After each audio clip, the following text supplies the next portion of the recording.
दोस्तों कहते हैं कि जब गीदड़ की मौत आती है तो वो शहर की तरफ दौड़ पड़ता है। यही कुछ हाल होने वाला था पाकिस्तानी घमंडी तेज गेंदबाज हारिस रऊफ और शाहीन शाह आफरीदी का, जब पाकिस्तानी क्रिकेट फैंस सहित संपूर्ण पाकिस्तान उस दिन का बेसब्री से इंतजार कर रहे थे जिस दिन वर्ल्ड कप में टीम इंडिया को हरा सके।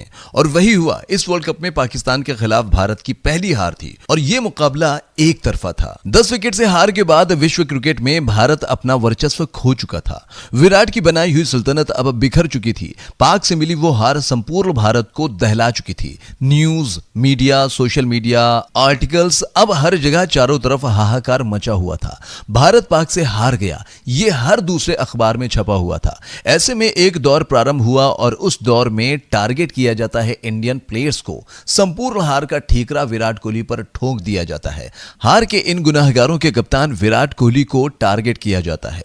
इस हार की सबसे बड़ी वजह कप्तान विराट की कप्तानी को बनाया जाता है। एक्सपर्ट सवाल करते हैं कि अनफिट हार्दिक को टीम का हिस्सा क्यों बनाया, out of form Bhuvneshwar team में क्यों थे, इन फॉर्म ईशान किशन की जगह टीम में क्यों नहीं थी। क्या कप्तानी करते हुए कप्तान विराट के पास कोई प्लान भी नहीं था। अति आत्मविश्वास टीम को ले डूबा। इस दौरान अगले 9 महीने इंडियन क्रिकेट उथल पुथल के दौर से गुजरता रहा। किसी फॉर्मेट में विराट से कप्तानी छीन ली गई तो किसी फॉर्मेट में विराट अपनी कप्तानी खुद छोड़ देता है। कहीं अंदरूनी राजनीति दिखाई पड़ती है तो कहीं आपसी रंजिश।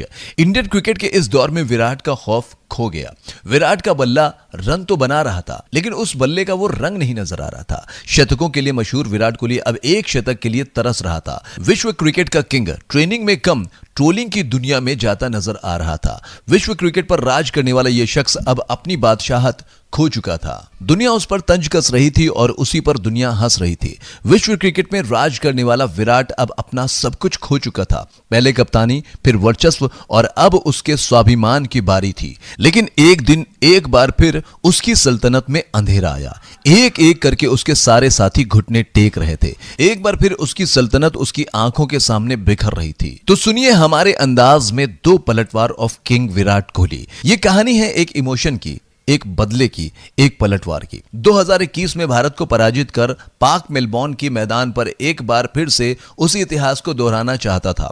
एक जीत से पाक का घमंड अपने चरम पर था और ऐसे हालात में पाक सपना देखता है कि लगातार दूसरे T20 विश्व कप में भारत को पराजित करने का, लगातार दूसरी बार विश्व कप में भारत को पराजित करने का सपना देख रहा था। विश्व क्रिकेट में अपने आधिपत्य को स्थापित करना चाहता था। क्रिकेट के किंग से उसकी बादशाहत छीनकर बाबर को विश्व क्रिकेट का नया बादशाह बनाना चाहता था। पिछले 2.5 सालों में कोहली के साथ जो हुआ उससे अब आईसीसी भी बाबर के फेवर में थी। अपनी सल्तनत खो चुका विराट दुनिया की नजरों में धीरे धीरे अपनी पहचान खो रहा था। पहले कप्तानी और अब उसकी जगह पर सवाल था कि टीम इंडिया में कैसे सिलेक्ट हो रहा है। इस बात का सवालिया निशान थे।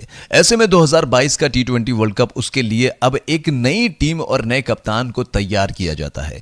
ठीक 364 दिन के बाद मेलबर्न के मैदान पर एक बार फिर भारत और पाकिस्तान आमने सामने थे। 364 दिन बाद टीम इंडिया के सामने एक ऐसा मौका आता है जहां वो अपनी पिछली हार का बदला ले सके। ऐसे में पाकिस्तान पूरी तरह तैयार था भारत पर पलटवार करने के लिए। ऐसे में मेलबर्न के मैदान पर यह मैच हाई इंटेंसिटी को पार कर चुका था। दोनों टीमों के कप्तान मेलबर्न के मैदान में एक दूसरे के आमने सामने थे। ऐसे में टॉस जीतकर कप्तान रोहित शर्मा ने पहले गेंदबाजी करने का फैसला किया। पाक के लिए ओपन करने आए उसके कप्तान बाबर और रिजवान। वहीं टीम इंडिया की ओर से पहला ओवर फेंकने आए स्विंग के सुल्तान भुवनेश्वर कुमार। भुवी ने अपने पहले ओवर में पाक बल्लेबाजों से कठिन सवाल किए और इन सवालों का फायदा अगले ओवर में ही टीम इंडिया के लेफ्ट आर्म पेसर अर्शदीप को होता है, जो अर्श के सामने पाक कप्तान घुटने टेक चुका था। पाक की यह सलामी जोड़ी अब टूट चुकी थी। पाकिस्तान अपना कप्तान खो चुका था। अर्श ने एक बार फिर से चौथे ओवर में एक बड़ा प्रहार किया और पाकिस्तान के दूसरे सबसे सफल बल्लेबाज मोहम्मद रिजवान को अपना शिकार बना लिया। अब पावर प्ले का खेल खत्म हो चुका था। पाकिस्तान के खाते में महज 32 रन थे और पाकिस्तान के 2 सबसे खतरनाक हथियार घुटने टेक चुके थे। शुरुआती 2 झटकों के बाद अहमद और मसूद ने पाकिस्तान को संभालने का प्रयास किया। दोनों बल्लेबाजों ने पाकिस्तान की पारी को 10 ओवर में 60 रनों तक पहुंचा दिया। 12वें ओवर में अहमद ने अक्षर पटेल पर प्रहार किया और बैक टू बैक 3 छक्के लगा दिए और अक्षर पटेल के इस ओवर में 21 रन बटोरकर अहमद ने महज 32 गेंदों में अर्धशतक पूरा किया। तो अगले ही ओवर में मोहम्मद शमी ने आग से अंगार बन रहे चाचा के मंसूबों को पानी फेर दिया। पाकिस्तान अब पूरी तरीके से फंस चुका था। जहां चाचा के जाने के बाद हार्दिक ने बैक टू बैक पाकिस्तान को 2 बड़े झटके दिए। पाकिस्तान अब पूरी तरीके से बैकफुट पर आ चुका था। 15वें ओवर का खेल खत्म हो चुका था। 15वें ओवर में पाकिस्तान के खाते में 106 रन थे। पाकिस्तान की आधी टीम पवेलियन में वापस जाकर बैठी थी। विकेट पर विकेट गिरने का सिलसिला अभी भी जारी था। अपने अगले ओवर में एक बार फिर से हार्दिक पांड्या ने पलटवार किया और मोहम्मद नवाज को अपना शिकार बना लिया। 17वें ओवर का खेल खत्म होते होते पाकिस्तान अपने 7 बड़े विकेट खो चुका था। लेकिन दूसरे छोर से शान मसूद पाकिस्तान को संभाल कर रखे हुए थे। आखिरी में उन्होंने कुछ बड़े शॉट के साथ अपने अर्धशतक को पूरा किया और पाकिस्तान की पारी को 159 रनों तक पहुंचा दिया। यह रहा पाकिस्तान का निर्धारित 20 ओवर में स्कोर। एक खराब शुरुआत के बाद पाकिस्तान अब एक अच्छी स्थिति में पहुंच चुका था। हालांकि टीम इंडिया के लिए यह लक्ष्य कोई नामुमकिन सा लक्ष्य नहीं था। अब टीम इंडिया के सामने 120 गेंदों में 160 रनों की चुनौती थी और टीम इंडिया इस चुनौती के लिए पूरी तरीके से तैयार थी। टीम इंडिया के पास एक अच्छा मौका था इस मैच में पलटवार करने का। रोहित शर्मा और केएल राहुल से उम्मीदें थी। उम्मीद यह थी कि इस मौके का फायदा रोहित और राहुल जरूर उठाएंगे, लेकिन पहला ओवर खेलने के बाद राहुल अगले ओवर में नसीम के आगे घुटने टेक चुके थे और इस मौके का फायदा उठाने आई टीम इंडिया अपने दूसरे ओवर में अपने पहले ओपनर को खो चुकी थी। टीम इंडिया को सबसे बड़ा झटका तब लगता है जब चौथे ओवर में टीम इंडिया का कप्तान टीम का साथ छोड़ चुका था। रऊफ के रफ्तार के सामने रोहित का यह प्रहार बेकार था। 17 रनों के निजी स्कोर पर टीम इंडिया अपने दोनों ओपनर खो चुकी थी। इस कहानी के लिए वो जगह बदल चुकी थी, लेकिन कहानी के किरदार और अंजाम हूबहू थे। दुबई के वो घाव अभी भरे नहीं थे कि मेलबोर्न की महामारी संपूर्ण भारत को दहला रही थी। उम्मीद की आस सूर्य का नमस्कार हो चुका था। टीम इंडिया पावर प्ले में अपने 3 बड़े बल्लेबाजों को खो चुकी थी। 160 रनों का यह स्कोर अब 200 के बराबर था। विकेट गिरने का यह सिलसिला लगातार जारी था। रऊफ की रफ्तार और नसीम के स्विंग इंडियन बल्लेबाजों के लिए सरदर्द बन चुकी थी, लेकिन किंग कोहली का संघर्ष अभी भी जारी था। टीम इंडिया अपने संभलने का प्रयास कर ही रही थी कि 7वें ओवर की पहली बॉल पर पटेल का इस तरीके से रनआउट होना विश्व कप में भारत की दुर्दशा को बयान कर रहा था। 33 रन पर टीम इंडिया अपने शुरुआती 4 बड़े विकेट खो चुकी थी। क्रिकेट के मैदान में बिखरते भारत की दुर्दशा और भारत की उम्मीदों का अंत था। अपने वर्चस्व को पुनः स्थापित करने गया भारत अब अपने स्वाभिमान की लड़ाई लड़ रहा था। उम्मीद खो रहा भारत मेलबर्न में स्तब्ध था। किंग कोहली के अलावा कोई बल्लेबाज पाक गेंदबाजों का सामना करने को तैयार नहीं था। संपूर्ण भारत में संकट का बादल नजर आ रहा था। एक बार फिर से भारत का स्वाभिमान, भारत का गुरूर मेलबर्न के मैदान में ध्वस्त हो रहा था। 125 करोड़ भारतीयों की उम्मीदें अब दांव पे लगी हुई थी। पाकिस्तान अपने जश्न की तैयारी में था। क्रिकेट को धर्म और क्रिकेट को मजहब मानने वाला यह देश मेलबर्न के मैदान में असहनीय पीड़ा से गुजर रहा था। विराट और हार्दिक ने मिलकर टीम इंडिया की पारी को संभालने की पूरी कोशिश की। इन दोनों के संघर्ष से रिक्वायर्ड रन रेट धीरे धीरे ऊपर उठ रहा था, लेकिन कोहली की समझदारी भारत के काम आ रही थी। 10 ओवर तक टीम इंडिया के खाते में महज 45 रन थे और टीम इंडिया अपने 4 बड़े विकेट खो चुकी थी और अगली 60 गेंदों का खेल बाकी था और इन 60 गेंदों में बनाने थे 115 रन। विराट बड़ी समझदारी के साथ बल्लेबाजी कर रहे थे, वहीं हार्दिक का भी संघर्ष लगातार जारी था। इस हालात को देखते हुए हार्दिक और विराट ने मोहम्मद नवाज के 12वें ओवर में 21 रन कूट देते हैं। 15 ओवर का खेल खत्म हो चुका था। टीम इंडिया के खाते में 100 रन थे और अगले 30 गेंदों में 60 रनों की जरूरत थी। पाक के खूंखार गेंदबाजों के सामने ये 60 रन आसान नहीं होने वाले थे, परंतु संपूर्ण भारत को अब किंग कोहली से उम्मीद थी। अब संपूर्ण भारत को उम्मीद थी कि अब अगर मैदान पर किंग है तो इस मैच को भारत से कोई छीन कर नहीं ले जा सकता, क्योंकि जब तक मैदान पर किंग है तब तक विश्व क्रिकेट का सम्राट विराट ही है। परंतु पाकिस्तान गेंदबाजों ने एक बार फिर अच्छा कमबैक किया और अगली 12 गेंदों में सिर्फ 12 रन खर्च किए। रऊफ और शाह की यह जोड़ी टीम इंडिया पर आघात पे आघात कर रहे थे। इन दोनों की गेंदबाजी से यह मैच एक बार फिर से पाकिस्तान की ओर झुक जाता है। इंडिया को अगले 18 गेंदों में 48 रनों की जरूरत थी। अब इन दोनों बल्लेबाजों के लिए यह मैच करो या मरो की सिचुएशन पर आ चुका था। वक्त से लड़कर यह भारत की तस्वीर बदल रहा था। उस दिन विराट अपने हाथों से भारत की तकदीर लिख रहा था। क्या शाहीन, क्या नसीम, क्या रऊफ, कोहली अब अपने रौद्र रूप से सबका हिसाब कर रहा था। पहले 17वें ओवर में शाहीन से 17 रन बटोर लिए।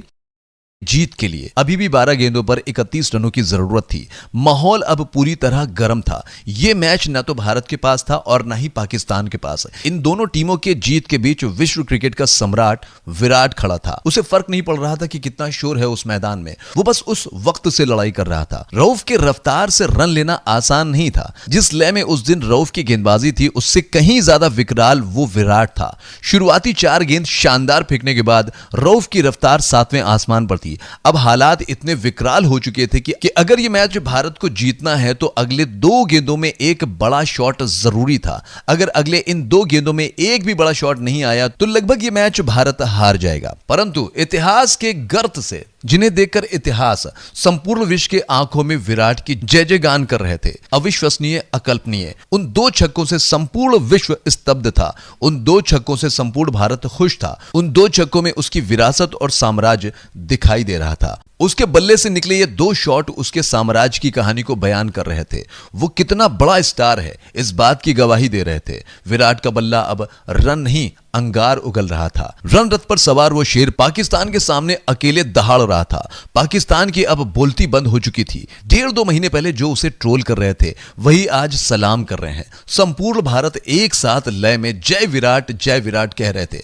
अब अगले 6 गेंदों में भारत को 16 रनों की जरूरत थी और इसके लिए पाकिस्तान के कप्तान ने मोहम्मद नवाज को गेंदबाजी के लिए बुलाया। यहां से यह मैच भारत के पूरी तरह कंट्रोल में था। परंतु हार्दिक के ओवर कॉन्फिडेंस से एक बार फिर से लगा कि अब सब कुछ खत्म हो गया है। परंतु कार्तिक ने अगली बॉल पर 1 रन लेकर विराट को स्ट्राइक देकर एक बार फिर से भारत की उम्मीदों को जगाया। इस ओवर की शुरुआती 3 गेंदों में महज 3 रन आ पाते हैं। यह मैच जीतने के लिए भारत को 3 गेंदों में 13 रनों की जरूरत होती है। इस ओवर की चौथी बॉल और विराट का यह सबसे बड़ा शॉट, और अंपायर ने इसे नो बॉल करार दिया, यानी कि इस गेंद पर 7 रन मिल जाते हैं। अर्थात अगली 3 गेंदों पर भारत को महज 6 रन बनाने थे। फिर नवाज की यह वाइड बॉल, यानी भारत को अगली 3 गेंदों पर 5 रन बनाने थे। और नवाज की चौथी बॉल जो सीधे विकेटों से टकराती है, लेकिन फ्री हिट होने की वजह से भारत को 3 रन मिल जाते हैं। और अब अगली 3 गेंदों में भारत को 2 रनों की जरूरत थी। मेन स्ट्राइक पर दिनेश कार्तिक। संपूर्ण भारत को अब उस ट्रॉफी को उठाने की पूरी उम्मीद थी, लेकिन एक बार फिर दिनेश कार्तिक की नासमझी सामने आई और वो आउट हो गए। ऐसे में अब मैदान पर आते हैं रविचंद्रन अश्विन। 1 गेंद 2 रन। अश्विन की चालाकी की वजह से यह बॉल वाइड करार हो जाती है और अगली बॉल पर 1 रन की जरूरत थी, लेकिन अश्विन की शॉट ने 1 को 4 में बदल करके भारत के लिए इतिहास रच दिया। विराट का बल्ला उस दिन सर्वोपरि था। 2.5 महीना पहले जो लोग उसे खुलकर ट्रोल कर रहे थे, वो आज उसकी इस पारी पर जय जयकार कर रहे थे। ये न्यूज, ये मीडिया, ये लोग सब अपना बयान बदल चुके थे। कोहली का वो पराक्रम संपूर्ण भारत के काम आ चुका था। जब भारत घुटने टेक रहा था, एक एक करके भारत के सभी बल्लेबाज घुटने टेक रहे थे, तो उस दिन the king, the change master Kohli Bharat के लिए अकेले लड़ रहा था। संपूर्ण भारत खुशी से झूम रहा था। कोहली की यह पारी विश्व क्रिकेट में उसके सल्तनत, उसके सम्राट, उसके साम्राज्य का दावा पेश कर रही थी। किस लेवल का खिलाड़ी है ये, साफ साफ बयान कर रही थी। उस दिन किंग कोहली ने 82 रनों की ताबड़तोड़ पारी खेली। खुशियों से झूम रहे ये दर्शक जश्न मना रहे थे। संपूर्ण भारत की इस खुशी की वजह वो विराट की अहम पारी थी। दोस्तों, आपने विराट की ये पारी देखी और हमारी ये कहानी सुनी, आपको कैसी लगी आप कमेंट करके हमें जरूर बताइएगा। और चलते चलते हमारे इस YouTube चैनल क्रिकबाज को सब्सक्राइब जरूर कीजिएगा। जय हिंद, जय भारत, धन्यवाद।